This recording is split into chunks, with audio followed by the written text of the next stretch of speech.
Hello there guys, and welcome back to the channel. Now, not that long ago, I believe yesterday or 2 days ago, I posted a video about the final two fights of Summer of Suffering, the Gauntlet. So now we have much more details, including exactly the objective, as well as nodes for Adam Warlock and for the Iron Man.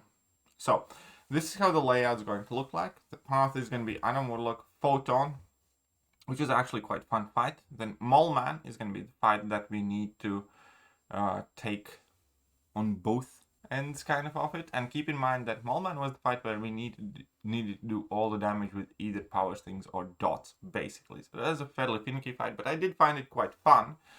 And then Toad and the Destroyer on the right side. Destroyer was very easy fight. I think not many people had too much trouble with it once you got comfortable dexing the level 2. And Toad, well, Toad had its specialities with AI, but it's kind of the more recent one. So this is going to be how the layout looks. Now we're going to take a look at the final two fights themselves. We're going to start with Adam Warlock. So the defender cannot heal above the amount of health they started the fight with. Super helpful for those who are just unit mining through.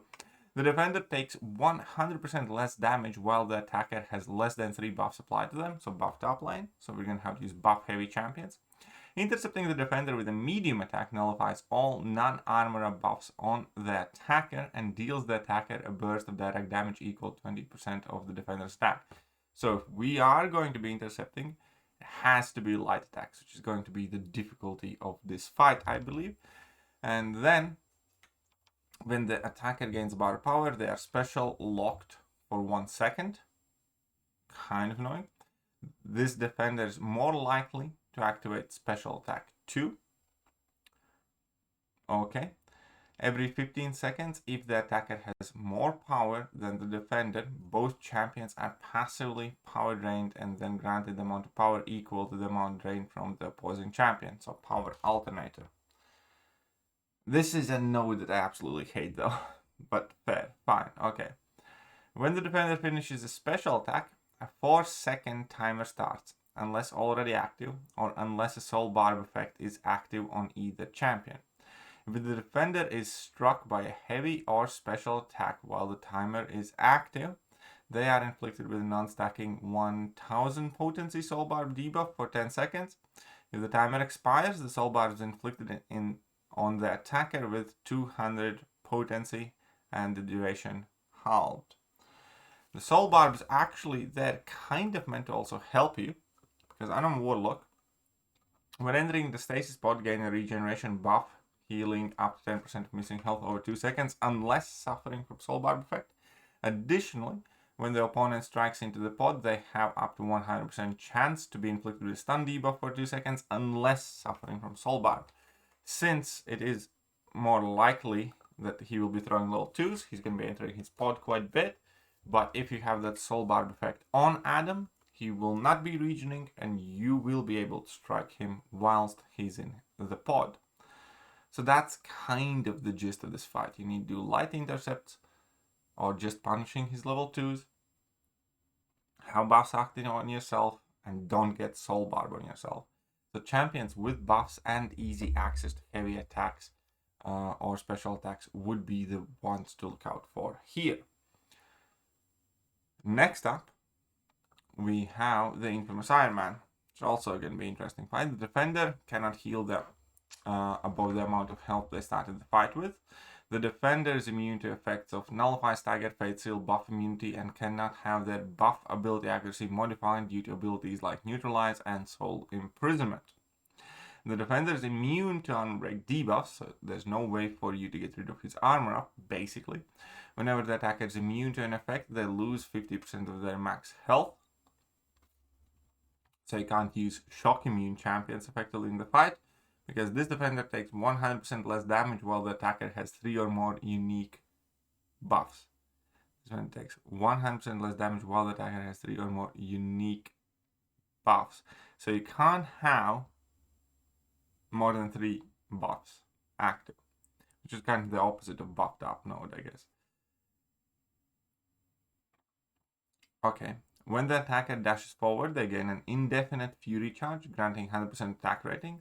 All Fury charges gained this way are removed when the attacker dashes backwards.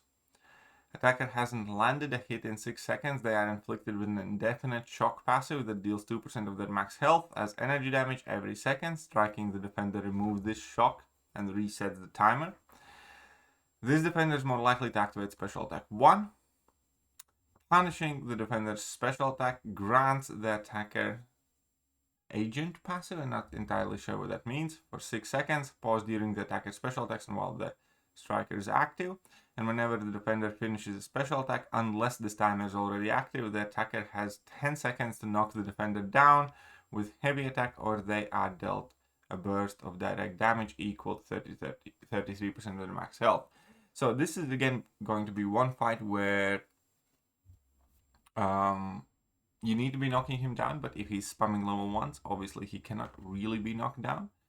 And it's going to be interesting. So we're either going to want to push him to level 2s, which is going to be more hard because he's more likely to throw special 1. But ideally we'll want 2 unique buffs, I suppose, to reduce the no wait, I don't think 2 will do anything really. So this, yeah, I don't think you can get rid of the aura, so you're going to have to time it exactly precisely on the knockdowns as and when the aura is expiring. This does look quite tricky on both accounts, but obviously it's one thing to see the nodes, it's another thing to experience these fights in real life. Definitely look forward to finding teams and figuring out how we're going to tackle these champions. You can leave your suggestions in the video description below. Maybe there will be some good ideas that I'm going to use on my live stream on Wednesday, because as soon as this is going to go live on Wednesday, I'll be doing it with you. And here are the objectives. So complete it with hashtag Saga Champions on your team. So that's fairly straightforward. Complete quests without Saga Champions on your team. Then it's going to be complete Summer of Suffering with only champions tagged as hashtag hero on your team. Complete Summer of Suffering Gauntlet quest, team size consisting of any combination of champions tagged as L or XL. Then we're going to have Skill, Science, or Tech, and Cosmic, Mystic, or Mutant. So, in theory, you should be able to do this in 2 runs. Obviously, the class one and Saga and not Saga Champions are kind of self-explanatory. If you need to use Saga Champions, then we know that Saga Champions are Science, Tech for the attack, and Mystic or Cosmic for defense, so you can kind of choose which way you go there. And then you can have heroes or L and XL. In theory, actually, you can get, let's say, Saga Champions, Hero, LXL. You can do 3 and 3 or 4 and 2 objectives in each run. So you probably will want to kind of like focus on 3 and 3. So Saga Champions, let's say, pick the 3 classes and make sure they're heroes, for instance. So it does look perfectly doable with 2 runs. Reminder, if you have done the Deathless Vision objective, you can leave one of these off as well, because there is 1 point spare for those who did do the Deathless Vision objective. Other than that, definitely look forward to this, but at the same time, given our experience with the Mole Man AI, given our experience with the AI in the game in general right now, this is probably going to take some items, which, you know, it's not the end of the world, but it's also probably going to be quite frustrating. Not necessarily because of the fight designs themselves, but probably due to how many times we're going to get intercepted and parried. But okay, let's leave that for another video later. For now though, hope you guys have found this video, well, informative. Again, let me know your suggestions for counters to Adam and infamous Iron Man. How do you plan to tackle this content? But that'll be it for me, and I'll catch you soon. Bye-bye. Hello there guys and welcome back to the channel. So we have